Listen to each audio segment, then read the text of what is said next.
ছোট্ট একটা কথা বলি, দান কত গুরুত্বপূর্ণ জিনিস। ছোট্ট একটা কথা আপনাকে বলি। আচ্ছা, আমাদের পাড়া গ্রামে যখন কোনো মানুষ মারা যায় তার 2-4 মিনিট আগে তার স্ত্রী, তার বেটা, তার বেটিরা কি করে? কি করে? এইবার একটা কথা বলি, কোন পৌষ মাসের হাড় কাঁপানো শীতে মুয়াজ্জিন আজান দিল কি? আসসালাতু খায়রুম মিনান নাওম। আজান হলো, ঘুমের থেকে সালাত উত্তম। তার আগের শব্দগুলো কি? হাইয়া আলাস সালাম, নামাজের দিকে চলে এসো। দয়ারা নবী বলছেন, মুয়াজ্জিন রে, তাদেরকে যদি শুধু নামাজের কথা বলো তাহলে তারা নাও আসতে পারে। মুয়াজ্জিন তুমি তারপরে আবার বলো হাইয়া আলাল ফালাহ, তোমরা নামাজ পড়তে আসবে। শুধু তাই নয়, তোমরা নিজেদের কল্যাণের জন্য মসজিদে এসো। বলে না? বলে। তাহলে হাড় কাঁপানো শীতে, হাড় কাঁপানো ঠক ঠক করতে করতে মসজিদে গেলাম, এশার নামাজ পড়তে, এশার সালাত আদায় করতে। 4 রেকাত ইমাম সাহেব পড়ালো, বাকিগুলো পড়তে হবে। তাহলে বাড়িতে এই কথা কেন? মসজিদ এত উন্নত জায়গা, ওই জায়গাটা আল্লাহ নবী পড়তে বলতেন। তার মানে আল্লাহ নবী সাল্লাল্লাহু আলাইহি ওয়াসাল্লাম ছিলেন জ্ঞানীদের জ্ঞানী। কি বলছি বুঝতে পারছেন? জ্ঞানীদের জ্ঞানী, মহাপণ্ডিত। ইন্নামা বুইসতু মুআল্লিমান, তিনি শিক্ষক হিসেবে এসেছিলেন সারা পৃথিবীতে। কি বললাম বুঝলেন? তার মানে প্রতিটা শিক্ষকের তিনি শিক্ষক। তিনি বলেছেন, তোমার ফরজ সালাত আদায় হয়ে গেছে, তসবিহ করো, চট জলদি বাড়ি চলে যাও। তুমি তোমার বাড়িগুলোকে কবরস্থানে পরিণত করো না, কোরআন তেলাওয়াত করো, বাকি সুন্নতগুলো বাড়িতে গিয়ে পড়ো। কারণ কি এ কথা বললেন?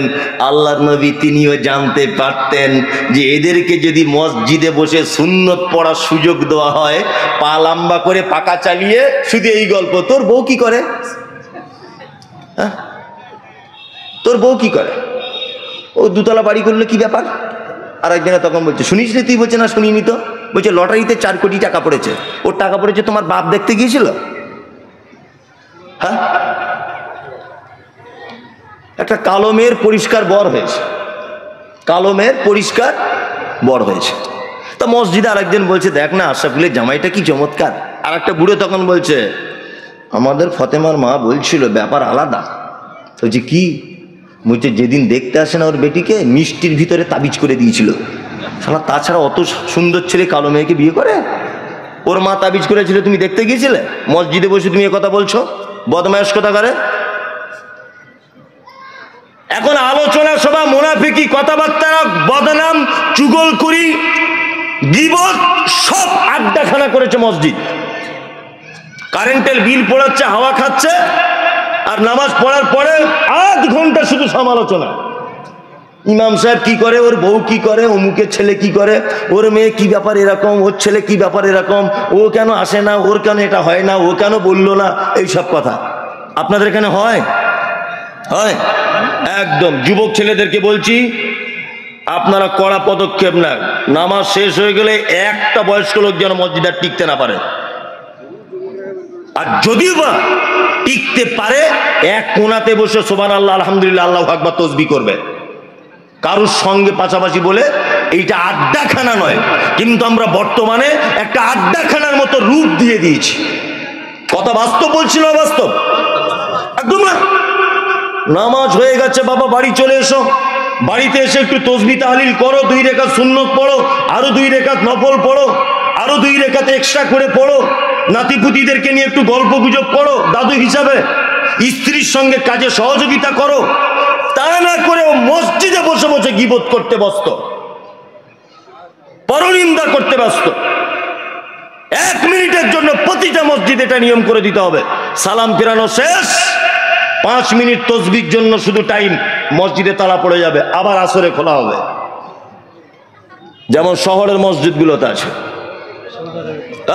সৌদি আরবে আছে, এই তো সৌদি আরবে আছে, শহরের মসজিদগুলোতে আছে, আমি নিজে দেখেছি। সুযোগ নাই। আরে পাড়া গ্রামের লোক, কাজ নাই কিছু নাই, ওখানে বসে শুধু এর বইয়ের আর ওর বেটির কথা। আল্লাহ তুমি এদেরকে হেফাজত করো, বলুন আমিন আমিন। তাহলে একটা লোকের পরিচয় দিলাম, তার নাম মুনাফিক। 1 ঘন্টা হয়ে গেল প্রায় শুধু মুনাফিকটা বলতে। এখনো তো সবার কথা বললে তো রাত হয়ে যাবে, ওই জন্য আমি আর 1-2 লোকের পরিচয় দিয়ে দিই ইনশাল্লাহ। শুনবো আমরা ইনশাল্লাহ। আর একটা লোকের পরিচয় দিই, লোকটি নাম হচ্ছে ফাসেক। কি নাম? ফাসেক। ফাসেককে শায়েখরা বসে আছেন, বড় বড় আলেমরা আছেন, যোগ্যতা সম্পন্ন মানুষরা আছেন। আমি বক্তা, আমি বড় আলেম নয়, তবে আমি যা তদন্ত গবেষণা করে পড়াশোনা করে পেয়েছি, ফাসেক হচ্ছে ওই লোক যে লোক দীর্ঘদিন বড় পাপের সাথে যুক্ত, এটা পাপ জানার পরেও ছেড়ে দিতে পারছে না, এ হচ্ছে ফাসেক। ফাসেক হচ্ছে সেই লোক যে জানে এটা পাপ কিন্তু জানার পরেও ছেড়ে দিতে পারছে না, তার উপরে অটুট রয়েছে, অটল রয়েছে, একে ফাসেক। তবে একটা কথা বলি, ফাসেকদের ব্যাপারে কিন্তু আল্লাহ তাআলা কোথাও সাজা ঘোষণা করেছেন এমন নয়। ফাসেকদের একটা অপশন আছে, তারা তওবা করলে ক্ষমা পেয়ে যাবে ইনশাআল্লাহ। তবে আল্লাহ ফাসেকদের ব্যাপারে একটা কথা বলেছেন, কি? আল্লাহু লা ইয়াহদিল কওমাল ফাসিকিন। হ্যাঁ, ফাসেক কোশ্চিনকালে কোনোদিন সঠিক হেদায়েতের রাস্তা খুঁজে পাবে না। তাহলে বলুন তো, এর থেকে খারাপই আর কিছু আছে? আর কিছু আছে? নাই, আর কিচ্ছু নাই। আল্লাহ বলছে ফাসেকদের সাজা হচ্ছে এই, তারা কোশ্চিন কালেও কোনোদিন সঠিক বুঝতে পারবে কি না। এদের আর একটা খাতারনাক কথা বলে দিই। আল্লাহ সুবহানাহু ওয়া তাআলা বলেছেন যে কথা, তার অনুবাদ করে দিচ্ছি। ফাসেকদের আনা কোনো সংবাদ ইসলামে গ্রহণ করা জায়েজ নয়। কি বললাম বুঝলেন? আচ্ছা, অনেক সময় রমজানের ঈদের সময় একটু তর্ক বিতর্ক হয় না? কেউ বলছে 29-এর দিন, কেউ বলছে 30-এর দিন, হয় না অনেক সময়? আমাদের এখানে এরকমও হয়েছে, দেখি দক্ষিণ পাড়ার আজকে ঈদ করেছে, কালকে পূর্ব পাড়ারা করেছে, এরকম হয় মাঝে সাঝে চাঁদ দেখার গন্ডগোলের কারণে। এখন ইফতারের পরে, শেষ ইফতারের পরে চাঁদ দেখছে মানুষ, চাঁদ খুঁজে পায় না। একটা লোক হঠাৎ করে মোটরসাইকেল এলো আপনাদের মসজিদের সামনে, এসে বলছে, ভাই আল্লাহর কসম দিয়ে বলছি আমি পলাশিতে ছিলাম, চাঁদ দেখে এসেছি। লোকটার দাড়ি নাই। রাগ করবেন না কেউ, যাদের দাড়ি নাই রাগ করবেন না।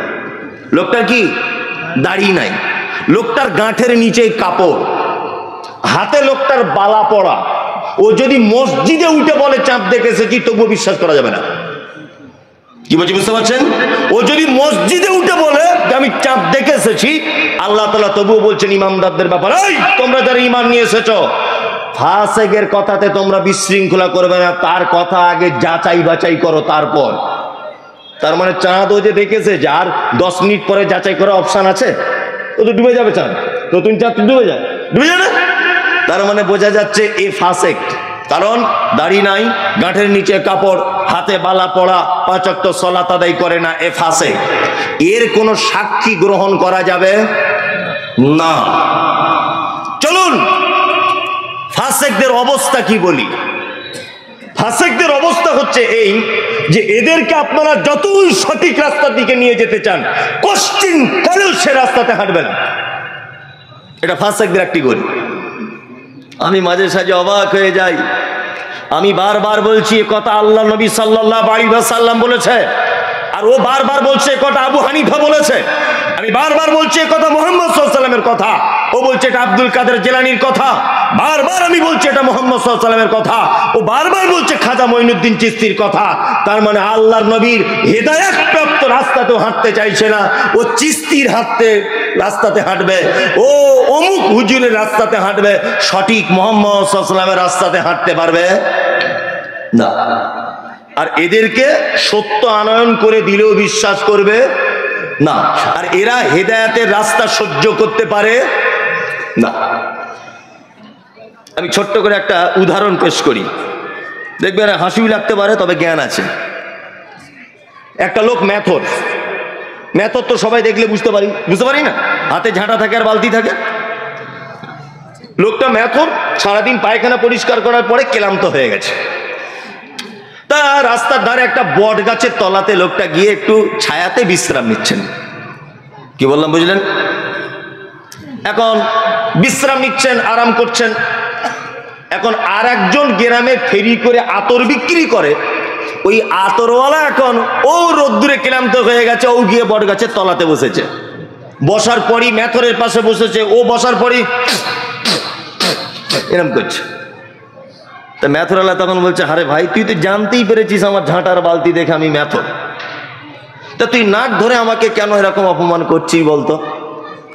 আতরওয়ালা তখন বলছে, ভাই তুমিও ক্লান্ত আমিও ক্লান্ত, দুজনাই পেটের দায়ে এসেছি, তুমি পায়খানা পরিষ্কার করেছো, আমি আতরওয়ালা, এক কাজ করো পরিবেশটা একটু মানে সুন্দর করে সাজিয়ে তুলি যাতে দুজনাই আরাম করে বসতে পারি। তা ভাই তুমি যদি কিছু মনে না করো একটু তোমার গায়ে জান্নাতুল ফেরদাউস আতর মাখিয়ে দেবো।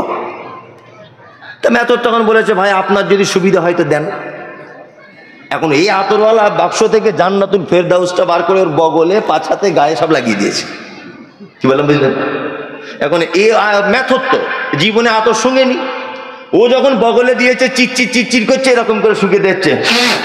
কি রে, যেই শুকেছে মেথর তত্তর করে কাঁপতে কাঁপতে অজ্ঞান হয়ে পড়ে গেছে। আতরওয়ালা পড়েছে মহা বিপদে। ছিলাম ভালো, কেন ফালতু আতরটা লাগাতে গেলাম, কিন্তু মরে যাবে মনে হয়, কাঁপছে থরথর করে। ও তখন একটা টুকটুকি গাড়ি ডেকে বহরমপুর হসপিটাল, ডাক্তারকে জিজ্ঞাসা করে বলছে, চাচা আতরওয়ালা, চাচা এই লোকটার হয়েছে কি? তখন আতরওয়ালা বলছে, বাপ ডাক্তার এই এই এই এই এই ব্যাপার। তখন ডাক্তার তো জ্ঞানী লোক, ডাক্তার বলছে, এক কাজ করুন, এর কিছুই হয়নি, একটা জিনিস করলে সেরে যাবে। তো বলছে, কি বাপ? ও ভয়ে বলছে, বাপ তো বলছে, হসপিটালের পিছনের বিল্ডিং এর দিকে দেখো নতুন পায়খানা ঘর করেছে, টাটকা মাল পেলেও হবে বাসি মাল পেলেও হবে, একটু কুঞ্চিত করে তুলে এনে ওর নাকে হালকা করে লাগানোর ব্যবস্থা করে দেয়। ও একদম বাসি মাল এনে কুঞ্চিত করে নাকে লাগিয়ে দিয়েছে। নাকে যেই লাগিয়েছে মেথর তখন চাক করে উঠে পড়েছে। তখন আতরওয়ালা বলছে, শালা ডাক্তার তো ডাক্তার নয় জাদুকর। হ্যাঁ বাপ, তুমি কি আগে জাদু খেলা দেখাতে? যে না আমি জাদু খেলা নয়, আমি তো পড়াশোনা করি, ব্যাপারটা বুঝি, কোন রুগীর কোন ঔষধ। আসলে চাচা আপনার খুব অন্যায় হয়েছে। বলছে, কেন বাপ কি অন্যায়? বলছে, যে লোকটা মায়ের পেট থেকে পায়খানার গন্ধ সঙ্গে সঙ্গে এসেছে, ওই লোকটাকে হঠাৎ করে জান্নাতুল ফেরদাউস দিলে টানতে পারে? তোমারও বুদ্ধি নাই। কি বললাম বুঝলেন না? ফাসেকদের অবস্থা ঠিক এরকম, সারা জীবন বেদাত করে করে হারাম করে করে জাল জয়ীব হাদিস মেনে মেনে হাদিস কোরআন অমান্য করে করে করে করে করে করে এমন অবস্থা, তাদেরকে সহি হাদিসের কথা বললে, কোরআনের সঠিক রাস্তা দেখালে, মুহাম্মদ সাল্লাল্লাহু আলাইহি ওয়াসাল্লামের দেখানো রাস্তা দেখালে ওরা যেন অজ্ঞান হয়ে পড়ে। আর একটা কথা বলে, মুমতাজুল ইসলাম ইহুদিদের কাছ থেকে টাকা খায়। রাজ্জাক বিন ইউসুফ ইহুদিদের দালাল, আব্দুল্লাহ সালাফ ইহুদিদের দালাল, আনোয়ারুল্লাহ ফাইজি আমেরিকার টাকা পায়। কি বলছি বুঝতে পারছেন না? তার মানে কি, আমি বুঝতে পেরে গেছি সংক্ষিপ্ত জ্ঞানে যে আল্লাহ ওকে ফাসেকের খাতায় নাম লিখে দিয়েছে। আল্লাহ লা ইয়াহদিল কওমাল ফাসিকিন, কোশ্চিনকালে কোনোদিন ওকে কেউ হেদায়েতের রাস্তাতে আনতে পারবে না, আল্লাহ রাস্তা কেটে দিয়েছে। কি বলছি বুঝতে পারছেন? ওই জন্য দেখবেন যারা দীর্ঘদিন বড় পাপের সঙ্গে যুক্ত আছে, বড় বড় পাপের সাথে, এদের নাম কি? ফাসেক। এদের নাম ফাসেক। আর একটা লোকের আমি পরিচয় শুধু দিয়ে দেবো, দিয়ে আমি আবার দু তিনটে ভালো লোকের পরিচয় দেবো। মুনাফিক আর ফাসেক দুটি খারাপ হয়ে গেল না? হুজুর এবার একটু মোমেন বলুন, মোত্তাকি বলুন। আরে ওগুলো তো বলবো গোলাম হোসেন, একটু দেরি হবে। আর একটা বলি, সেটা হচ্ছে মুশরিক। মুশরিক চেনেন তো? মুশরিক বোঝেন? বোঝেন কারা? মুশরিক হচ্ছে তারা যারা আল্লাহর সমস্ত ক্ষমতা আছে এটা বিশ্বাস করে, তারপরেও আল্লাহকে ডাইরেক্ট পাওয়া যায় না এই বিশ্বাস করে দেবদেবীর মাধ্যমে আল্লাহকে ডাকে, এ হচ্ছে মুশরিক। একে আমরা মনে করি যারা মনে হয় শিরিক করে তারা মনে হয় মুশরিক। না, আবু জেহেলকে জিজ্ঞাসা করা হচ্ছে, বলুন রাত এবং দিনের বিবর্তনের মালিক কে? আবু জেহেলের মতো বদমেশ লোক পর্যন্ত বলেছে আল্লাহ। রুজির মালিক কে? আল্লাহ। হায়াত মাউতের মালিক কে? আল্লাহ। তবে ভাতিজা মোহাম্মদ একটা কথা শুনে রেখে দাও, তোমার আল্লাহর কাছে ডাইরেক্ট পৌঁছানো যাবে না, 360টা দেবদেবীর মাধ্যম দিয়ে আল্লাহকে পেতে হবে। ও হলো মুশরিক। আজ পর্যন্ত এই দেশের মাটিতে যাদের এই আকীদা, যে হুজুরের মাধ্যমে আল্লাহকে ডাকতে হবে, মাজারের মাধ্যমে আল্লাহকে ডাকতে হবে, পীরের মাধ্যমে আল্লাহকে ডাকতে হবে, বটতলার মাধ্যমে আল্লাহকে ডাকতে হবে, এরা মুশরিক। তখনকার মুশরিকের এখনকার মুশরিকদের ডিফারেন্স এতটুকুই, তখন আবু জেহেল পাথরের তৈরি করা মূর্তির মাধ্যমে আল্লাহকে ডেকেছে, আর এখনকার মুশরিকদের ডিফারেন্স এতটুকুই, মরা মানুষকে কবরে ঢুকিয়ে তার মাধ্যমে আল্লাহকে ডাকছে। পার্থক্য এতটুকুই। কি বললাম বুঝতে পারছেন না? মক্কার মুশরিকেরা পাথরের তৈরি করা দেব দেবীর মাধ্যমে তারা আল্লাহকে খুঁজে পাওয়ার চেষ্টা করেছে। বর্তমান ভারত, পাকিস্তান, বাংলাদেশের মুশরিকদের অবস্থা, মরা মানুষকে কবরে ঢুকিয়ে দিয়ে তার মাধ্যমে আল্লাহকে পাওয়ার চেষ্টা করছে। তার মানে ও মুশরিক আর এই 2025 সালের মুশরিকের কোনো ডিফারেন্স নাই। কোনো ডিফারেন্স আছে? কোনো ডিফারেন্স নাই। আল্লাহু আকবার। এবার একটা কথা আপনাদেরকে বলি, আল্লাহ পবিত্র আল কোরআনের ভিতরে বলছেন, মা কানা লিন নবিয়্যি ওয়াল্লাযীনা আমানু আন ইস্তাগফিরু লিল মুশরিকিন ওয়ালাউ কানু উলি কুরবা। আল্লাহ বলছেন ঈমানদার এবং নবীদের জন্য উচিত নয় মুশরিকদের জন্য ক্ষমা প্রার্থনা করা, ওয়ালাউ কানু উলি কুরবা, যদিও সে মুশরিক তোমার নিকট আত্মীয় হয় তবুও তার জন্য ক্ষমা প্রার্থনা করা যাবে না। কথা বলছে কে? আল্লাহ। শুধু কথা যদি আল্লাহ নবীকে বলতেন তাহলে বিষয় আলাদা ছিল, কিন্তু আল্লাহ সূরা তাওবাতে বলছেন কথা, মা কানা লিন নবিয়্যি ওয়াল্লাযীনা আমানু আন ইস্তাগফিরু লিল মুশরিকিন। নবী এবং ইমানদারদের এটা উচিত নয় যে তারা মুশরিকদের জন্য ক্ষমা প্রার্থনা করবে। তার মানে মাজার পূজারী, মাজারে মানত করা, দেবদেবীর সামনে যাওয়া, গাছতলাতে গিয়ে ঠাকুরের পূজা করা, তার মাধ্যমে আল্লাহকে ডাকে যে মুশরিক, এ মারা গেলে এর মুরিদ হওয়া তো দূরের কথা, ওর জন্যই দোয়া করা হারাম, চলবে না। ওর কাছে তুমি কি দোয়া চাইবে? ওর জন্যই তো দোয়া করা চলবে না, নিজেই মুশরিক। খুব সাবধানে থাকবেন। আশ্চর্য ব্যাপার, আমি একটা আমাকে বক্তব্য দিয়ে গাল দিচ্ছে আর বলছে মমতাজুল রাজমিস্ত্রি কাজ করে, বুঝলেন? আমি বলছি হ্যাঁ আমি সত্যি রাজমিস্ত্রি করি।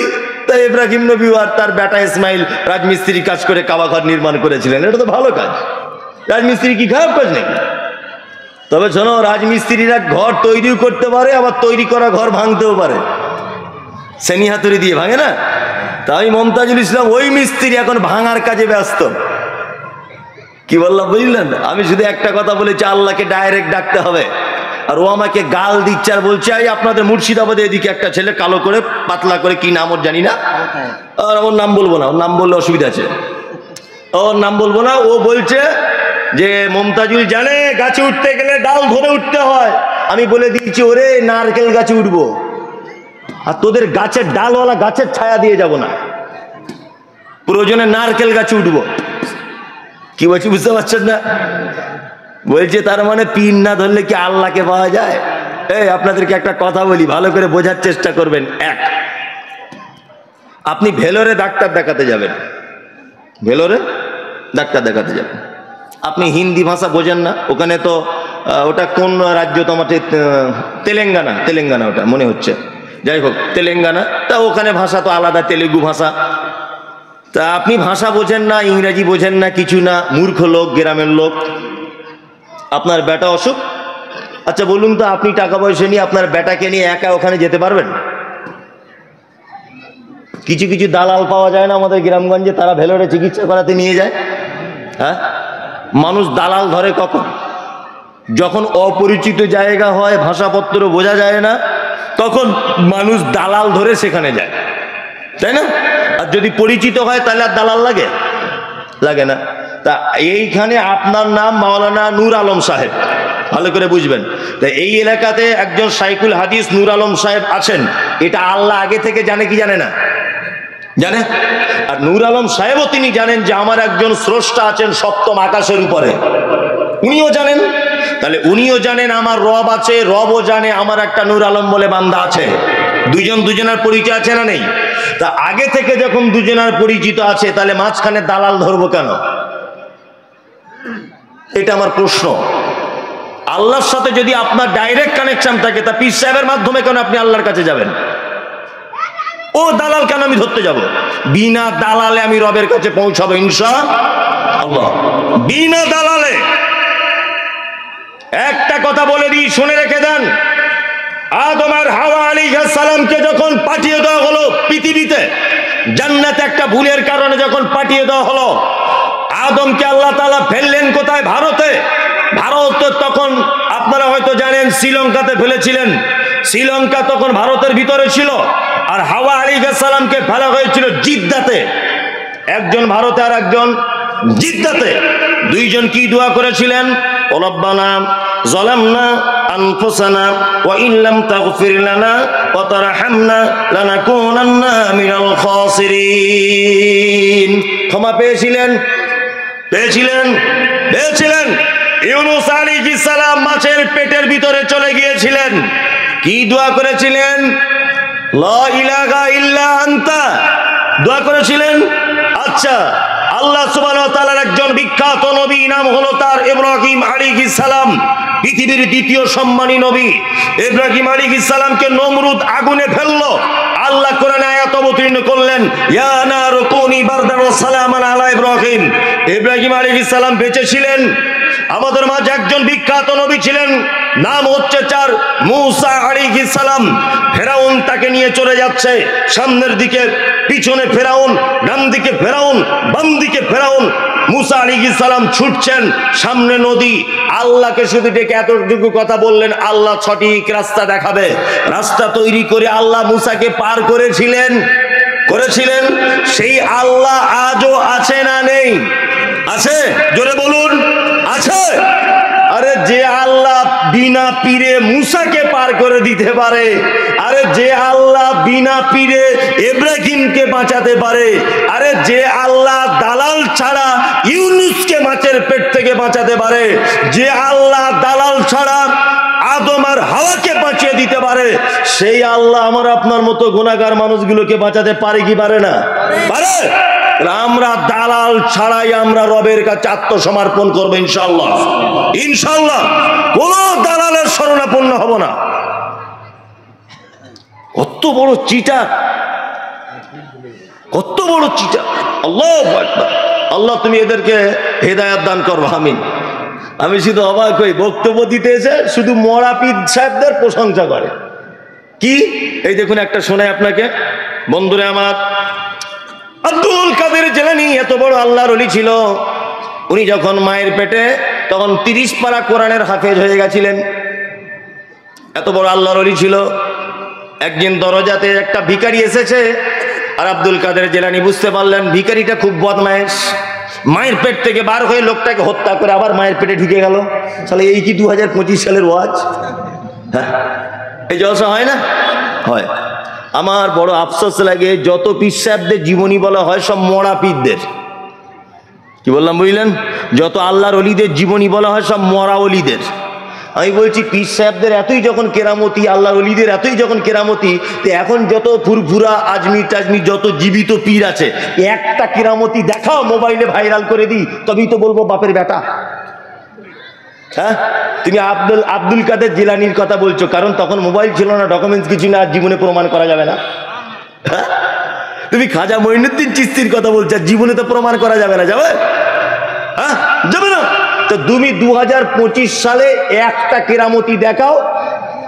বলছে আল্লাহু আকবার, আনা সাগর বলে কোন সাগর ছিল, ওই সাগরের পানি বলছে খাজা মঈনুদ্দিন চিশতি 1 লোটার ভিতরে ভরে নিয়েছে। এটা হচ্ছে ওয়াজ। তা আমি বলছি সাগরের পানি 1 লোটায় ভরতে হবে না, তুমি তো পীর সাহেব, তুমি 1 পুকুর পানি বোতলে ভরো না, দেখি তোমার কত তোমার ক্ষমতা, দেখি 1 বালতি তুমি এই ½ লিটার বোতলে ভরো, তাহলে তো বলবো কেরামতি। সব চিটা, সব চিটা। খুব সাবধান। আল্লাহ সুবহানাহু ওয়া তাআলা বলছে আল্লাহ কান ওলি কুরবা, যারা মাধ্যম দিয়ে আল্লাহকে ডাকে, এরা যদি তোমার নিকট আত্মীয় পর্যন্ত হয়, এদের জন্য ক্ষমা প্রার্থনা করা যাবে না। ওই জন্য আমি একটা কথা বারবার বলে দিচ্ছি, আমি ফতোয়া দিচ্ছি না। ফতোয়া দেবার আল্লাহর কসম করে বলছি আমার যোগ্যতা নেই। আপনি আমাকে এখন 5 ঘন্টা বক্তব্য দিতে বলুন, আমাকে 1 মিনিটের জন্য ভাবতে হবে না, 5 ঘন্টা বক্তব্য দিয়ে দেবো, কোনো সমস্যা নেই ইনশাআল্লাহ, কোনো সমস্যা নেই।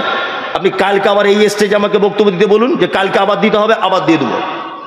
যদি বলেন আবার তারপরের দিন দিতে হবে 5 ঘন্টা, তারপরের দিন আবার 5 ঘন্টা দিয়ে দেবো ইনশাল্লাহ, কোনো সমস্যা নেই। কিন্তু আপনি যদি আমাকে বলেন যে বুখারীর একটা পৃষ্ঠা পড়াতে হবে, আমার চাকা যাম, আমার দ্বারা তো ওটা হবে না। তার মানে আল্লাহ আমাকে হয়তো বক্তা হিসাবে জবানের জোর দিয়েছে, ইলমিয়াত নেই, আমার ফতোয়া দেওয়ার আমার যোগ্যতা নেই। তবে একটা কথা আপনাদেরকে বলে দিচ্ছি, আল্লাহ এখানে একটা শব্দ ব্যবহার করেছে, শব্দটা ভালো করে ভাবার অনুরোধ করছি।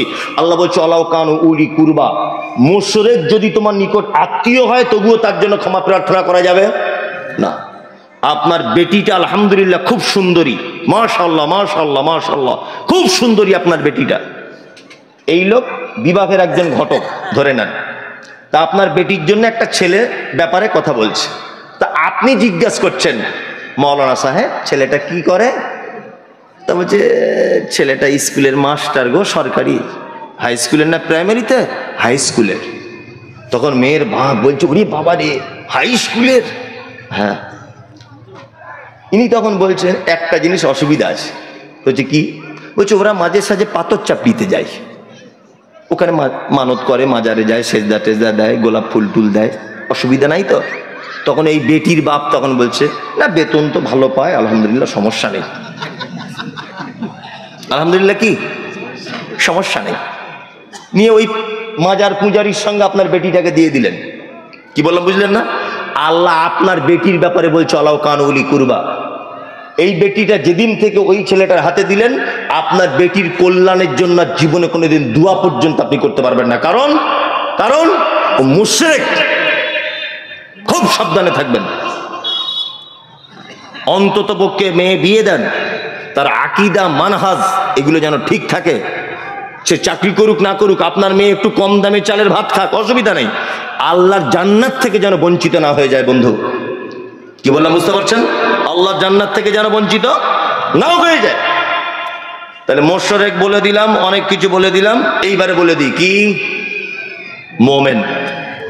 মোমেন মোমেনটা বলি মোমেন কারা? আল্লাহ তাআলা মোমেনদের ব্যাখ্যা দিতে গিয়ে পবিত্র আল কোরআনের ভিতরে বলছেন কি ইন্নামাল মুমিনুনা আল্লাযীনা ইযা যুকিরাল্লাহু ওয়াজিলাত কুলুবুহুম ওয়া ইযা তুলিয়াত আলাইহিম আয়াতুহু যাদাতুহুম ঈমানা ওয়া আলা রাব্বিহিম ইয়াতাওয়াক্কালুন আল্লাযীনা ইউকিমুনাস সালাতা ওয়া মিম্মা রাযাকনাহুম ইউনফিকুন উলাইকাল মুমিনুনা হাক্কান লাহুম দারাজাতুন ইনদা রাব্বিহিম ওয়া মাগফিরাতুন ওয়া রিজকুন কারীম। আল্লাহ মুমিনদের গুণ বললেন। মুমিনদের 1 নম্বরের গুণ কি? আল্লাহ তাআলা বলছেন মুমিন তো তারা অন্যায় করে, পাপ কাজ করে, ভুল ত্রুটি করে, তারপরে যখন আমার কথা স্মরণ হয়ে যায় সে তখন ভয়ে থর করে কাঁপে। কি বললাম বুঝলেন? অন্যায় করার পরে আল্লাহর কথা মনে পড়ে গেলে কি করে? ভয়ে থর করে কাঁপে। 2 আয়াতুহু যাদাতুহুম ঈমানা। আর পৃথিবীতে আমার নিদর্শনাবলী যখন তার চোখের সামনে ভেসে উঠবে, তার ঈমান তখন কি বেড়ে যাবে। সুবহানাল্লাহ। কত যে পৃথিবীতে নিদর্শনাবলী রয়েছে। এই রকম নিদর্শনাবলী যদি আপনি দেখেন, আপনি বিস্ময়ে অভিভূত হবেন। একটা দুটো নিদর্শনাবলী আমি আপনাদের সামনে পেশ করছি, একটি মাত্র। আচ্ছা, মাগরিবের আগে চাষি মানুষরা আপনারা মাঠে ঘাটে যান। মাঠের ফাঁকা আসমানের দিকে তাকিয়ে দেখবেন মাঝে মধ্যে কিছু পাখি, যাদেরকে বক পাখি বলে না কি পাখি বলে, এইরকম পাখিগুলি তারা ডানা ঝাপটাতে ঝাপটাতে সারিবদ্ধভাবে নিজের বাসার দিকে ফেরত আসে। দেখবেন 2-4 বার এরকম করে, আবার ডানাটাকে স্থির করে দেয়। করে না? স্থির করে দেয়।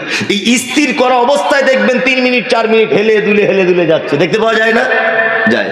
আল্লাহ তাআলা বলছেন আওয়ালাম ইয়ারাউ ইলা তাইরি ফাওকাহুম সাফাতিন ওয়া ইয়াকবিজ মা ইউমসিকুহুন্না ইল্লার রহমান ইন্নাহু বিকুল্লি শাইইন বাসীর।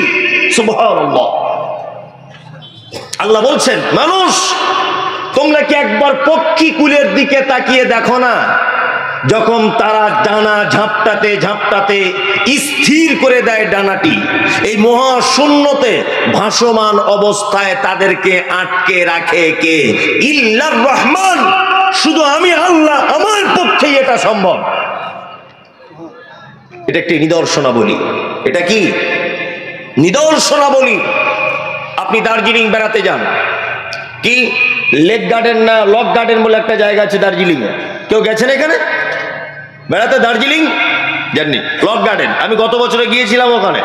সুবহানাল্লাহ সুবহানাল্লাহ, পাহাড়ের বুক চিরে ঝর্ণা নেমে আসছে, দেখলে আপনার চোখ শীতল হয়ে যাবে। আমি জিজ্ঞাসা করছি স্থানীয় মানুষদেরকে যে ঝর্ণাটা কতদিন যাবৎ ঝরছে। একটা লোক বলছে আমার বয়স 70 বছর, আমি একজন দোকানদার, আমি মায়ের পেট থেকে দেখে আসছি, আমার দাদুও দেখে আসছে, তারও বাপ দেখে আসছে। আমি তাকে বললাম পানিগুলি এত যায় কোথায়? বলছে জানি না, ভগবান জানে। আল্লাহু আকবার। মানে 100টা মেশিনে পানি উঠলে যতটা পানি হয়, ওইভাবে পানি অটোমেটিক ঝরে যাচ্ছে। কোথা থেকে যে আসছে আর কোথায় যে চলে যাচ্ছে আল্লাহু আলাম, আল্লাহ ভালো জানে। আল্লাহ বলছে আয়াত, আয়াত বলতে পৃথিবীতে এই সমস্ত নিদর্শনাবলী যখন একজন মানুষ দেখবে, আল্লাহ বলছে যাদাতুহুম ঈমানা, তার ঈমান সাথে সাথে বৃদ্ধি পাবে। আয়াত বলতে তাফসীর ইবনে কাসিরের ভিতরে আরো একটি কথা বলা হয়েছে যে পবিত্র আল কোরআনকেও বোঝানো হয়েছে। পবিত্র আল কোরআনকেও বোঝানো হয়েছে। আল্লাহু আকবার। কোরআন তেলাওয়াত করলে অন্তর গলে? গলে? গলে না। আল্লাহু আকবার আল্লাহু আকবার। এখানে হাজী সাহেব কেউ আছেন? হাজী সাহেব, আমি 1 মিনিট একটা কথা বলবো। হাজী সাহেব কে? আপনি? আচ্ছা, উনি হাজী সাহেব। তাহলে তো আর আমি মোটামুটি আলহামদুলিল্লাহ সব সময়তেই যাই, আপনারা মোবাইলে দেখেছেন মক্কা মদিনাতে। তা হাজী সাহেবকে জিজ্ঞাসা করুন, হাজী সাহেব কত বছর আগেকার হাজী? 2 বছর 1 বছর হবে নাকি? তাহলে উনি মনে হয় দেখতে পাবেন। কাবার যিনি ফার্স্ট ইমাম ডক্টর আব্দুর রহমান আস-সুদাইস হাফিজাহুল্লাহ, উনি এশার আর মাগরিবের সালাতের ইমামতি করেন বেশিরভাগ টাইমে, এশার আর মাগরিবে। আর প্রত্যেক দিন জুম্মাতে তিনি খুতবা প্রদান করেন হারামে, খুতবা প্রদান করেন আব্দুর রহমান আস-সুদাইস হাফিজাহুল্লাহ তিনি। আর তিনি সালাতের ইমামতিও করেন, আমি নিজে দেখে এসেছি। আল্লাহু আকবার। কোরআন পড়লে যে, কোরআন শুনলে যে হৃদয় গলে যায়, এই দৃষ্টান্তটা পেতে গেলে আপনাকে একবার কষ্ট করে মক্কায় যেতে হবে। 5 লক্ষ টাকা খরচা করে যে আপনি হজে গেলেন, আমার মনে হয় আব্দুর রহমান সুদাইসের কোরআন তেলাওয়াত 2টি আয়াত শুনলে আপনার সব টাকা শোধ। সুবহানাল্লাহ, ঠিক বলছি হাজী সাহেব? আল্লাহু আকবার আল্লাহু আকবার।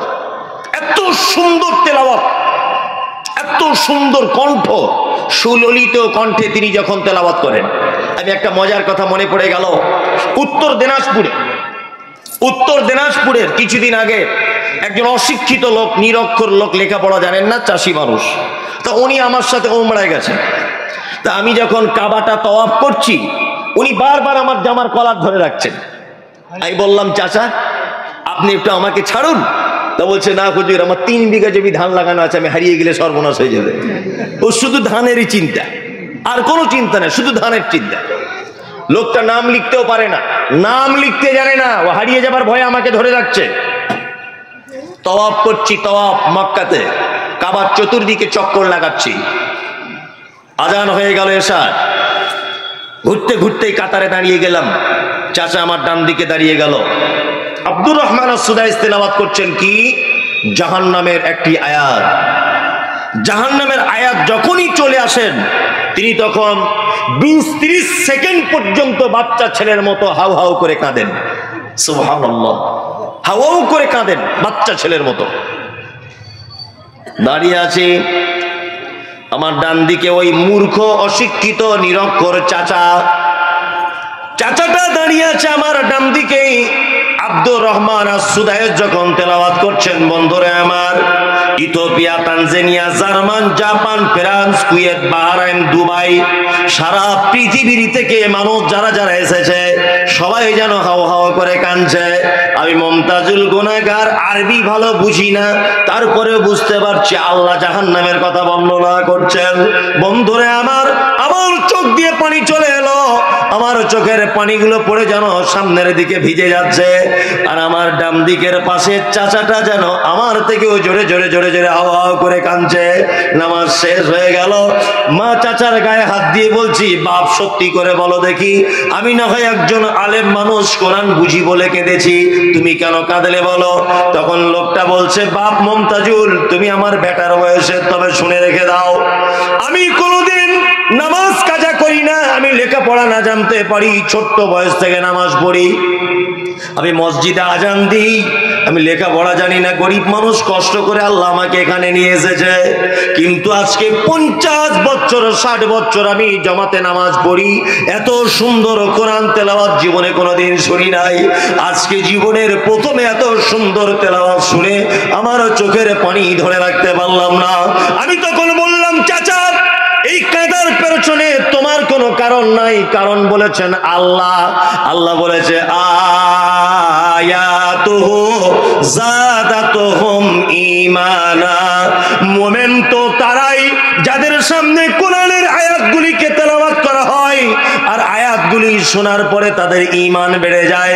চাচা সত্যি করে বলো তো, কোরআন যখন আয়াত শুনছিলে তোমার কি বাড়ির কথা মনে হচ্ছিল? চাচা বলছে, বাড়ি তো দূরের কথা, আমি যেন আল্লাহর ধ্যানে মগ্ন হয়ে যাচ্ছিলাম। আল্লাহু আকবার। অরিজিনালি যদি এখনো পর্যন্ত মাখরাজ সহকারে কোন কারি সাহেব যদি সুললিত কণ্ঠে তেলাওয়াত করেন, ফজরের সময়তে মনে হবে 20টার জায়গায় 30টি আয়াত তেলাওয়াত করলেও মনে হয় ভালো হয়। কিন্তু আমাদের কপাল পোড়া, আমরা যখন মসজিদের ইমাম সাহেব রাখি, সব থেকে যে ভালো কোরআনের কারি, সে এসেছে ইন্টারভিউ দিতে, কমিটি জিজ্ঞাসা করছেন বেতন কত, ও তখন ভালো কারি সাহেব বলে বলেছে 18,000-এর নিচে থাকবো না। তখন কমিটি বলছে, না আমরা রাখতে পারছি না, সাধ্যের বাইরে, ভালো করে বুঝবেন। তারপরে আর একজন এসেছে, ওর কিরাত খারাপ, জিজ্ঞাসা করছে কমিটি কত, বলছে আগে এক জায়গাতে 9,500-এ ছিলাম, আপনারা যা দিবেন দিবেন। কমিটি তখন দেখছে তাহলে 8,000 টাকা কম, তা তুমি থাকো। কি বললাম বুঝলেন না? এইবার একটা কথা বলি, ওই মসজিদে 8খানা এসি লাগানো আছে, কটা? 8টা। 5 লাখ টাকার টাইলস লাগানো আছে। কি বললাম বুঝলেন? জি। রং চং শেষ নাই, জুম্মার দিনে কৌটাতে টাকা ওঠে 4-5 হাজার করে। মাসে মাসে বাইরে খাটা ছেলেরা দান পাঠায়, গ্রামের লোক দান, তাতে করে 20-30 হাজার টাকা মসজিদের জমি জায়গা থেকে ইনকাম হয়, হয় না? হয়। আমরা টাকা জমিয়ে জমিয়ে মসজিদের টাকা থেকে এসি কিনি, মসজিদের টাকা থেকে টাইলস বসায়। এই মমতাজুল ইসলাম, আল্লাহর কসম, আল্লাহর কসম, আল্লাহর কসম, আমি কোন মসজিদ কমিটিকে খারাপ বলছি না, আপনারা একটু আত্মসমালোচনা করবেন। টিনের মসজিদে নামাজ পড়লে যে নাকি এসি মসজিদে নামাজ পড়লে একই নাকি, মাটির মসজিদে নামাজ পড়লে যে নাকি 4তলা মসজিদে নামাজ পড়লে একই নাকি। আমার মনে হয় মসজিদ উন্নত না করে উন্নত ইমাম সাহেব রাখুন, উন্নত কোরআনের কারি রাখুন, যার পিছনে তেলাওয়াত শুনলে যেন অন্তরটা ভরে যায়। কি বললাম বুঝলেন? অন্তর যেন ভরে যায়। আল্লাহ মোমেনদের ব্যাপারে বলছেন, আয়াতুহু যাদাতুহুম ঈমানা। আরে মোমেন তো তারাই যারা কোরআনের তেলাওয়াত শুনে তাদের অন্তর ভরে যায়, তাদের মনে কি ভয় কাজ করে, ঈমান বেড়ে যায়। সুবহানাল্লাহ। তাহলে আমরা কোরআনের তেলাওয়াতের দিকে একটু মনোনিবেশ করব ইনশাআল্লাহ। ওয়া আলা রাব্বিহিম ইয়াতাওয়াক্কালুন। আল্লাহ মোমেনদের গুণ বলতে গিয়ে বলছেন যে মোমেনদের আরেকটি গুণ হচ্ছে ওয়া আলা রাব্বিহিম ইয়াতাওয়াক্কালুন। মোমেন সর্বদাতে ভরসা করে কার উপরে? আল্লাহর উপরে। খাইরিহি ওয়া শাররিহি মিনাল্লাহি তাআলা। ভালো মন্দ যা কিছু হয় ভরসা করে আল্লাহর উপরে। সুবহানাল্লাহ। কি বলবো আপনাকে, আল্লাহ ভরসা সম্পর্কে যদি বলা যায় অনেক কিছু বলা যাবে, কিন্তু আমার মনে হয় এখানে রাত্রি কটা পর্যন্ত জলসা হয় এটা আমার ঠিক জানা নেই। আমার পরেও বক্তা আছে নাকি? শেষ? তাহলে তো আলহামদুলিল্লাহ, উত্তম জলসা। গতকালকেও একটা উত্তম জলসা করেছি, আমাকে 10:30টায় শেষ করে দিয়েছে, দিয়ে বাড়ি পাঠিয়ে দিয়েছে আলহামদুলিল্লাহ। অন্যান্য জায়গায় আমাকে তোলে 12টায়। কি বললাম বুঝলেন? আমাকে তোলে 12টায়। হ্যাঁ না, 11:30 12টা পর্যন্ত বলবো। হ্যাঁ, আমি তো মানুষ রে বাবা, আমি তো অন্য কিছু না। যাই হোক যাই হোক যাই হোক, আচ্ছা থামুন, আমি ঠিক আস্তে আস্তে আস্তে আস্তে ঠিক জায়গায় চলে আসবো, ওটা আমায় বলা লাগবে না। যে কথা বলছিলাম, তাহলে মোমেনদের আরেকটি গুণ হচ্ছে ইয়াতাওয়াক্কালুন, মোমেন সর্বক্ষণে ভরসা করবে কার উপর? আল্লাহর উপরে। আল্লাযীনা ইউকিমুনাস সালাত, মোমেনের 4 নম্বরে গুণ, মোমেন সালাত আদায় করবে, নামাজ পড়বে। এই 5 ওয়াক্ত নামাজ পড়েন তো? কারা কারা পড়েন 5 ওয়াক্ত? হাত তুলুন দেখি, তাহলে চোর ধরা পড়বে। তুলুন 5 ওয়াক্ত, সবাই তুলুন, চোরগুলো সব ধরা পড়ুক। পৃথিবীর 100 কোটি টাকার চুরি যে করেছে, ওর থেকে বড় চোর আল্লাহর নবী বলছেন যে সালাত চুরি করে। কি বললাম বুঝলেন? আবার সালাত চুরি বলতে যে সালাত আদায় করে না ও নয়, ও নয়, কিন্তু সালাত চোর কাকে বলা হয়? এই দেখুন, রুকুটা যখন করতে হবে আপনাকে একদম পিঠটাকে স্ট্রেট করে রাখতে হবে, তাই না? আর ও এরকম করে সামি আল্লাহু লিমান হামিদা, এ হচ্ছে নামাজ চোর। একে নামাজ চোর। সেজদায় যখন যাবেন পাগুলো এরকম থাকবে না এক জমা হয়ে? জমা হয়ে। ও কোন রকম ফাঁক করি আল্লাহু আকবার চালিয়ে দিল, এ নামাজ চোর। কি বললাম বুঝলেন? হাতটা তুলতে হবে, শায়েখরা বসে আছেন কাঁধ বরাবর, আর না হলে কানের হাজওয়া মানকাবাইহি, হাদিসে শব্দ এসেছে কান বরাবর, না হলে কানের লতি বরাবর। আর ও কি করছে? চোর। ও নামাজ চোর। ও কি? নামাজ চোর। পায়ে পা লাগাতে হবে কেমন করে? ওই ছোট আঙুলে এরকম না, একটা প্রাচীরের ইট যেমন আর একটা ইটের উপরে চাপিয়ে দিলে মাঝখানে ফাঁকা থাকে না, ঠিক তেমন এইরকম ভাবে জমা করে নিতে হবে। আর ও শুধু এরকম টাচ করে বেরিয়ে যাচ্ছে, ওকে নামাজ চোর। ও নামাজ চোর। আল্লাহ নবী সাল্লাল্লাহু আলাইহি ওয়াসাল্লাম বলেছেন ও নামাজ চোর। 5 ওয়াক্ত নামাজ বা সালাত আমরা যারা পড়ি না, ইনশাআল্লাহ পড়ার চেষ্টা করব। ইনশাআল্লাহ, হ্যাঁ ইনশাআল্লাহ। ইনশাআল্লাহ বলা নিচে কথা বলা সমান।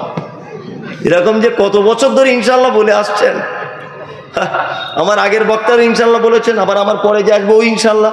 ইনশাআল্লাহ বলে বলে সব পেকে গেল আপনার, অথচ কাজ কিছু হলো না। হলো না। আমাদের বর্তমান বাজারে কয়েক রকমের নামাজি আছে, বলবো? দেখুন বলি, ভালো লাগবে। 1, জোহরে যায়, আসরে যায়, মগরিবে দোকান খোলে, এশায় দোকান বন্ধ করে, ফজরে ঘুম ভাঙে না। এরকম নামাজি আছে না? মানে 2 ওয়াক্ত যায়, 4 ওয়াক্ত যায় না। আবার আরেক কোয়ালিটির নামাজি আছে, কি শুধু জুম্মাতে যায়। আবার শুধু জুম্মাতে যায় না, এমন পাঞ্জাবি পরে যাবে মনে হচ্ছে আব্দুল কাদের জিলানী ঢুকছে মসজিদে, তাই না? একদম। আর একটা নামাজি আছে শুধু 2 ঈদে যায়, ঈদুল ফিতর আর ঈদুল আজহা। আবার শুধু যায় না, গিয়ে ঝামেলাও বাঁধায়। দেখবেন প্রত্যেক ঈদগাহ ঈদের নামাজের পরে টুকটাক ঝামেলা হয়। আর করে কারা? যারা সারা বছর পাত্তা পাওয়া যায়নি, ওরা গিয়ে ঝামেলা বাঁধায়। এগুলো তো আমরা দেখি। আর একটা নামাজি আছে 4 নম্বর কোয়ালিটি, ও নামাজ পড়ে কিছু বুঝে না, ওই এমনিতেই চালায়। এই চাচা, দুয়ায় খানাটা বলো তো বাপ। বলছে মলি সাহেব ওটা জানি না। আচ্ছা আচ্ছা আচ্ছা। আয়াতুল কুরসিটা? বলছে আমাকে লজ্জা দিও না খামোখা, আমি বলতে পারবো না। ক বছর নামাজ পড়ছে বাপ? 28 বছর হয়ে যাবে, তোমার চাচি মরে যাবার পর থেকেই। ভালো করে বুঝুন, তোমার চাচি মরে যাবার পর থেকেই ধরেছি বাপ, হাত ছাড়িনি। আচ্ছা আচ্ছা আচ্ছা আচ্ছা আচ্ছা। একবার সেজদা দিয়ে উঠে আর একবার যে সেজদা দেয়, এর মাঝখানে দোয়াটা কি? তো জিভ ঘোরে না, কি দোয়া বলবো, জিভটাই ঘুরছে না। কি বললাম বুঝলেন না? কিছু হয়েছে বলুন, আমাকে বলুন। প্রজেক্টর চলছে না, মহিলাদের দিকে প্রজেক্টর চলছে না। প্রজেক্টরের দায়িত্বে যিনি আছেন, আপনি তাড়াতাড়ি করে সমস্যার সমাধান করার চেষ্টা করুন। এদিকে ফিরুন এবারে। চাচা ফাতিহাটা বলো। তখন চাচা রাগ করে বলছে, ওই জন্য তো মসজিদে আসতে চাই না। কিছু লোক আছে দেখবেন তাদের ভোল্টেজ আবার খুব বেশি, নামাজে পাগুলো পিছনে এইভাবে দিতে হয় না। আমাদেরকে ফিরুন একটু, এইভাবে। আর ও চাচা এইভাবে দেয় বারবার। তা আমি গিয়ে বলছি, বাপ পাগুলো জমা করে দেন। বলছে, তোমার কবরে তুমি যাবে, আমার কবরে আমি যাবো, বেশি ভ্যাত ভ্যাত করে বকো না তো, তোমাদের কারণেই তো আসি না। কেউ যে বুঝতে পারছেন? তাহলে এইদিকে আর একবার ফিরুন। একটা হাসির কথা বলি, জ্ঞানও আছে। ও বলছে দুয়ায়ে মাসুরা জানি না, আত্তাহিয়াতও জানি না, আল্লাহুম্মা বাঈদ বাইনি জানি না, দুই সেজদার মাঝখানে দোয়া জানি না, সেজদার দোয়া জানি না, তাশাহুদের দোয়া জানি না, কোনো দোয়া জানি না। ও তো স্বীকার করলো না? ও যখন দেখবেন হাতটা বাঁধলো, আল্লাহু আকবার, রুকুতে গিয়ে, সেজদায় গিয়ে, চাচা তুমি যে বললে দোয়া জানি না, তা কি বলো? তুমি ঠোঁট লাড়াচ্ছ কেন? তার মানে বুঝতে পারলাম এতদিন 2 নম্বরই করে মানুষের সাথে হলো না, এখন আল্লাহর সাথে 2 নম্বরই করছে মসজিদে। কি বলছি বুঝতে পারছেন না? কথা বাস্তব বলছি না অবাস্তব? আমি বলছি উনি যখন স্বীকার করলেন কোনো দোয়া জানি না, তা বাবা ঠোঁট বন্ধ রাখ। তা তুমি বলো কি বলো তুমি? আশ্চর্য ব্যাপার। শোনো একটা কথা বলি, যে জাতি তার জলসায় বাদামের দোকান লাগিয়ে বাদামওয়ালার 5 কুইন্টাল বাদাম বিক্রি হয়, জলসার দিনে জিলাপিওয়ালার 4 কুইন্টাল জিলাপি বিক্রি হয়, অথচ একটা কোরআন হাদিসের বইয়ের দোকানদার দোকান দিয়েছিল, খোঁজ করলে দেখা যাবে একটা নামাজ শিক্ষার বই বিক্রি হয়নি। আফসোস, জিলাপি তোমার জীবনে কোনোদিন খাওনি, বাদাম চোখে দেখোনি জীবনে। 4 কেজি বাদাম কিনে বসে আছো কেন? তোমার স্ত্রীর জন্য একটা 15 টাকা দিয়ে নামাজ শিক্ষার বই কিনে গেল না? হ্যাঁ, আমি আশ্চর্য হয়ে যাই। জলসায় বক্তব্য দিতে আসলে শুধু লোক প্রশ্ন করে, হুজুর এটা কি হবে, হুজুর ওটা কি হবে। ওই নদিয়া সিনে সেদিন গেলাম, একটা লোক প্রশ্ন করছে, হুজুর একটা কথা বলবো। কি বলো? যে আপনারা বলেন যে ফেরেশতা থাকে কাঁধে 2জন, সবকিছু লিখে রাখে। আমার জানতে ইচ্ছা করছে তাদের খাতাগুলো কোথায় থাকে হুজুর? তোর বাপের মাথায়। আরে এটা জেনে তোর লাভ কি রে? প্রশ্ন আর খুঁজে পাও না, বদমাইশ কোথাকারে। বলছে আপনারা তো বলেন ফেরেশতা 2টো কাঁধে থাকে, তা হুজুর আমার জানতে ইচ্ছা করছে তো খাতাগুলো কোথায় থাকে। আচ্ছা বলুন তো এটা জেনে ওর বাপের লাভ কি? শয়তানি বুদ্ধি না? শয়তানি বুদ্ধি। আচ্ছা, এখন নূর আলম সাহেব মগরেব থেকে এখানে বসে আছেন, একজন শাইখুল হাদিস। এই গ্রামের একটা লোক এসে লোকটাকে বলেছে যে হুজুর আমি 2 রাকাত নামাজ পড়ছি, দেখুন না আপনি একজন বড় আলেম, আমার এই 2 রাকাত নামাজটা আল্লাহর নবীর মতো হচ্ছে কিনা। হুজুর আমি খুব কষ্ট করে আত্তাহিয়াতটা মুখস্থ করেছি, আমি একবার বলছি মমতাজুল সাহেব আমার একবার হচ্ছে কিনা দেখুন না। আমি আল্লাহুম্মা বাঈদ বাইনিটা একবার বলছি, মমতাজুল ভাই একবার দেখুন না আমার এটা সঠিক হচ্ছে কিনা। নিজেরটা সংশোধন করবে না, ও হুজুরের প্রশ্ন করতে আসছে খাতা কোথায় থাকে। ওই জন্য আমি ভেবেছি এবার থেকে কুঞ্চি নিয়ে স্টেজে উঠতে হবে। কি বলছি বুঝতে পারছেন না? কুঞ্চি নিয়ে উঠতে হবে স্টেজে। নিজেরটাকে পরিবর্তন করো, নিজেরটাকে ঠিক করো। তুমি নিজে একজন ইমাম সাহেবকে ডেকে দেখাও যে আমার 2 রাকাত নামাজটা আল্লাহর নবীর নামাজের মতো হচ্ছে কিনা। নিজের ভুল সংশোধন করবে না, ও হুজুরের প্রশ্ন করতে আসছে। আশ্চর্য ব্যাপার। একটু দুয়া দরুদের বই পড়ে চেষ্টা করুন। এই যুবক ছেলে যারা আছেন, তুমি মোবাইলে সব বার করতে পারো গোপন খবর, আমি বুঝি না। কোন ওয়েবসাইটে কি পাওয়া যায় তুমি সব জানো, কোন মেয়ের কোন জায়গায় ফোন নাম্বার, হোয়াটসঅ্যাপে প্রোফাইলে কোথায় কি বলে সব তুমি বোঝো, কার সঙ্গে কেমন করে টিকটাকে বশ করতে হয় সব জ্ঞান তোমার আছে। তুমি দোয়া জানো না, শুধু গুগলে সার্চ করে বলো এতটুকুই রুকুর পরের দোয়া কি, সঙ্গে সঙ্গে চলে আসবে। তেলেগু ভাষায় দরকার, মারাঠিতে দরকার, গুজরাটিতে দরকার, ইংলিশে দরকার, আরবিতে দরকার, কোন ভাষাতে দরকার আপনার চলে আসবে। শুধু বলুন, শুধু একবার বলুন মোবাইলে যে দুয়ায়ে সানাটা চাই, সঙ্গে সঙ্গে চলে আসবে।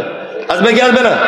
তুমি সব কিছু বার করতে পারো খুঁজে, আর দুয়া খুঁজে পাও না, কানা কোথাকারে।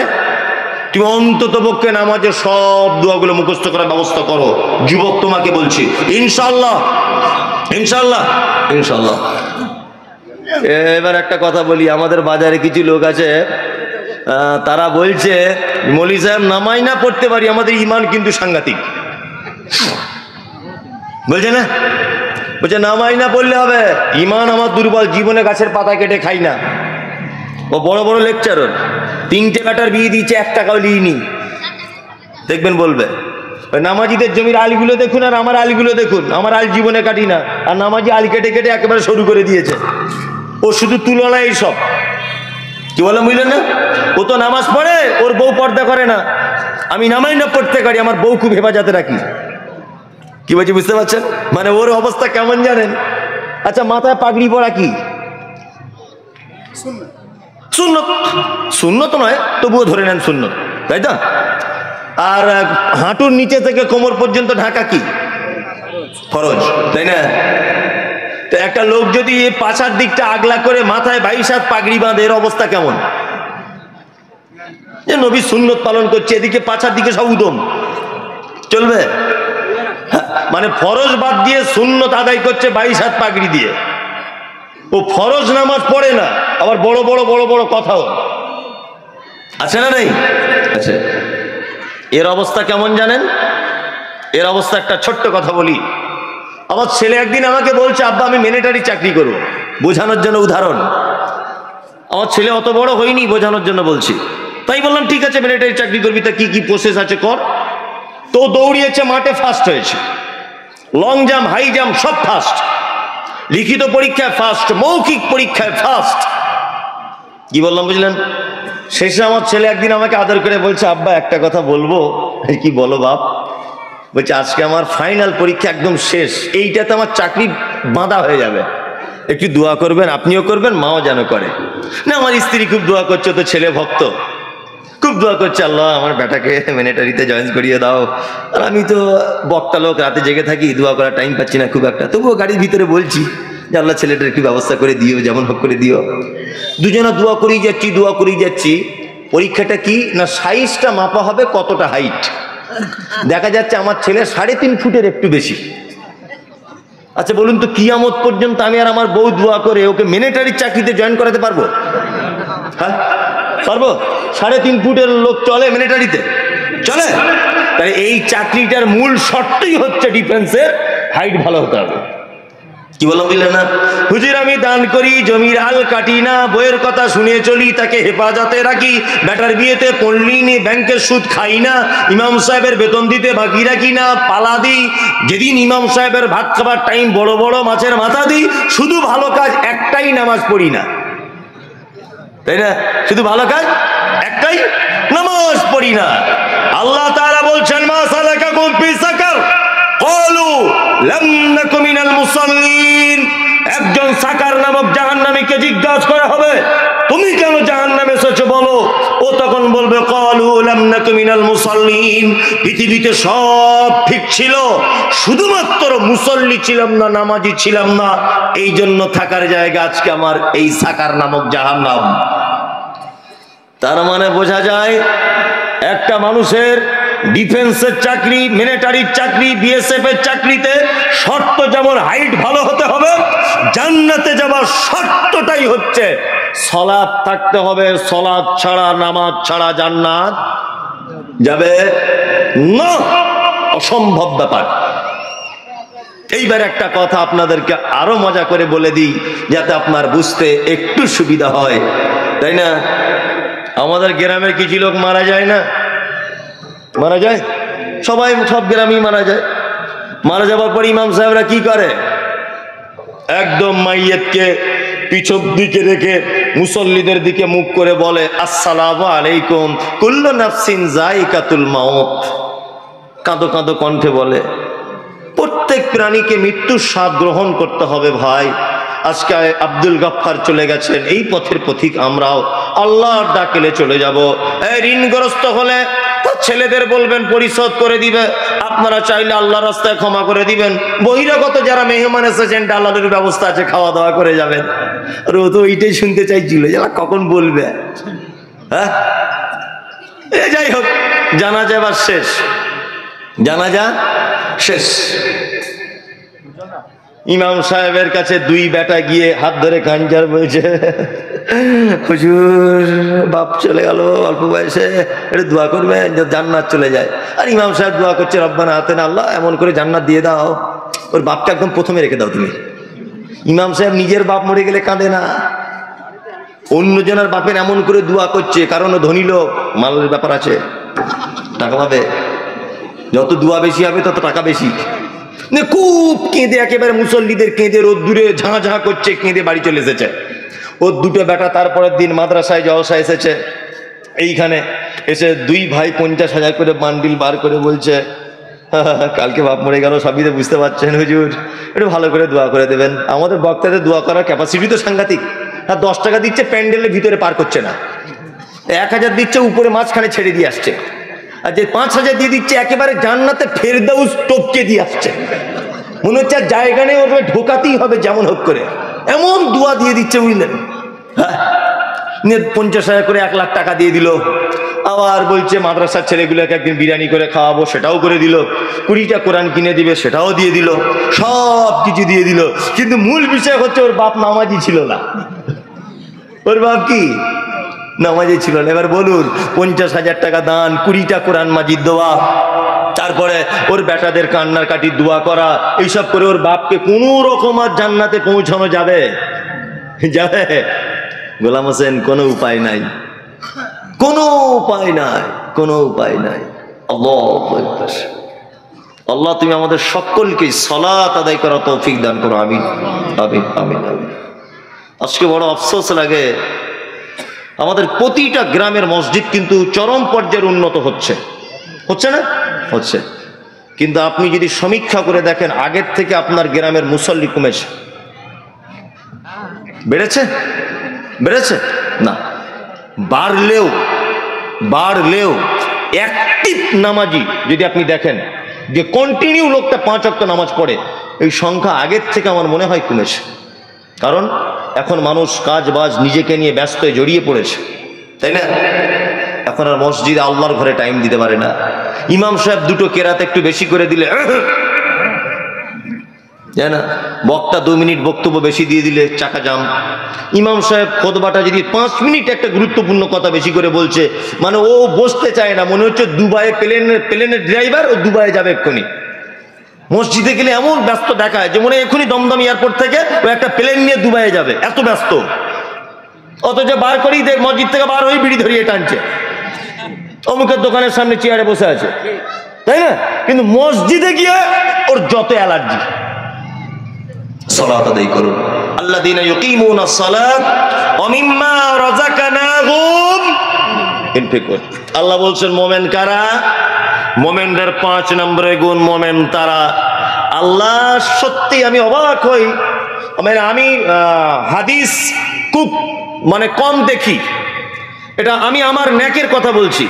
আমি বিশেষ করে কোরআনটাকে খুব বেশি করে মজবুত করে দেখি, যে কোরআনে আল্লাহ কেমন কেমন শব্দ ব্যবহার করেছে। আল্লাহ বলেছেন অমিম্মা রাযাকনাহুম ইনফিকুন, আমি তোমাদেরকে যে রুজি দিয়েছি তার থেকে আমার রাস্তায় খরচা করো। তার মানে বোঝা যাচ্ছে আল্লাহ আপনার টাকা চাইছে না, ও নিজের টাকা নিজে ফেরত চাইছে। কি বলছি বুঝতে পারছেন? এখন আপনার যে সম্পদ জমি জায়গা এগুলো কার? কথা বলুন, আপনাকে দিতে হবে না, কথাটা বলুন। আল্লাহ। যদি বলছেন আপনারা চালাকি ভালো জানেন, আমি কোনো চালাকি করছি না, এগুলো কার? আল্লাহ। আপনার ব্যাংকে 50,000 টাকা জমা, ও টাকা কার? আল্লাহর, তাই তো? আল্লাহ বলছে মিম্মা রাযাকনাহুম ইনফিকুন, তোমাকে খাবারের জন্য যে রুজি দিয়েছি তার থেকে তুমি মসজিদে মাদ্রাসায় দান করো। তার মানে রুজি তোমার নয়। আল্লাহু আকবার। ছোট্ট একটা কথা বলি, দান কত গুরুত্বপূর্ণ জিনিস, ছোট্ট একটা কথা আপনাকে বলি। আচ্ছা, আমাদের পাড়া গ্রামে যখন কোনো মানুষ মারা যায়, তার 2-4 মিনিট আগে তার স্ত্রী, তার বেটা, তার বেটিরা কি করে? কি করে? গরম পানি, গরম দুধ, ফ্রিজ থেকে পানি তার মুখে দেয়, দেয় না? চাচা খাও, বাপ খাও, শেষ জীবনের শেষ পানিটা খেয়ে নাও, বলে না? আর সবাই কাঁদে। আচ্ছা ও কি তখন বলে আমার একটু পানি দাও? ও বলে একটু গরম গরম দুধ দাও, গাই গরুর দুধ। কি বলে? একজন ইমানদার মানুষ মালাকুল মউত যখন তার আত্মাটাকে ধরে নেয়, এক গ্লাস পানি থেকে এক ফোঁটা পানি যদি মাটিতে পড়ে যায় যেমন বোঝা যায় না, যেমন আওয়াজ হয় না, একজন নেককার মানুষের আত্মাকে মালাকুল মউত যখন ধরে নেয়, তার আত্মাটাকে এত সহজ করে বার করে নেয়, মায়ের কোলে শিশু যেমন ঘুমিয়ে পড়ে যায় এমন করে তার মারা যায়। তার পাশে বসে থাকা বেটি জানে না, বেটা জানে না, স্ত্রী বুঝতে পারে না, নাতি পুতি পোতা পুতিন কেউ বুঝতে পারে না দাদু কেমন করে চলে গেল। কিন্তু একটা বক্তার মানুষ যদি হয়, মালাকুল মউত তার আত্মাটাকে এত কঠিন করে ধরে, আত্মাটাকে বার করার সময় তার চোখের শিরা, নাকের শিরা, গোটা বডিটার শিরা উপশিরা গুলো যেন তার হাতের ভিতরে যেন মালাকুল মউতের হাতে চলে আসে। আর ওই লোকটা তখন বলে ফায়াকুলা রাব্বি লাউলা আখরতানি ইলা আজালিন করিব ফাআসাদদাকা ওয়া আকুম মিনাস সালিহিন। আল্লাহ আমি বুঝতে পারছি মালাকুল মউত, একটা মানুষ মারা যাবার 2-4 মিনিট আগে কিন্তু মালাকুল মউতকে দেখতে পায়, ডাইরেক্ট দেখতে পায়। ও মালাকুল মউতকে দেখতে পেয়ে কি বলে? ফায়াকুলা রাব্বি লাউলা আখরতানি ইলা আজালিন করিব ফাআসাদদাকা ওয়া আকুম মিনাস সালিহিন। আল্লাহ আমাকে একটু টাইম দাও, আমি কিছু দান করে আসি। গরম পানি ঠান্ডা পানি চায় না, দান করার কথা ভাবে, দান করার কথা ভাবে। তার মানে দান খুব ইম্পর্টেন্ট জিনিস, তাই না? এবার আর একটা মজার হাদিস বলি। আচ্ছা যারা বসে আছেন এখানে নবীজিকে কেউ দেখেননি তো? আমিও দেখিনি। যদি বলছেন এটা করে প্রশ্ন, দেখেননি। কিয়ামতের দিনে যেন একটু দেখা হয় এই আশা আছে কারুর? আছে? সকলেই আছে না? চলুন কিয়ামতের দিনে আল্লাহর নবীর সঙ্গে আপনার কেমন করে দেখা হবে। বন্ধুরে আমার, হাদিসটি বর্ণনা করেছেন, নাম হলো তার আম্মা জান আয়েশা সিদ্দিকা রাদিয়াল্লাহু তাআলা আনহা। আয়েশাকে আল্লাহর নবী যত বিবিকে বিবাহ করেছিলেন, একটা কুমারী মেয়েকে বিয়ে করেছিলেন, তার নাম আয়েশা।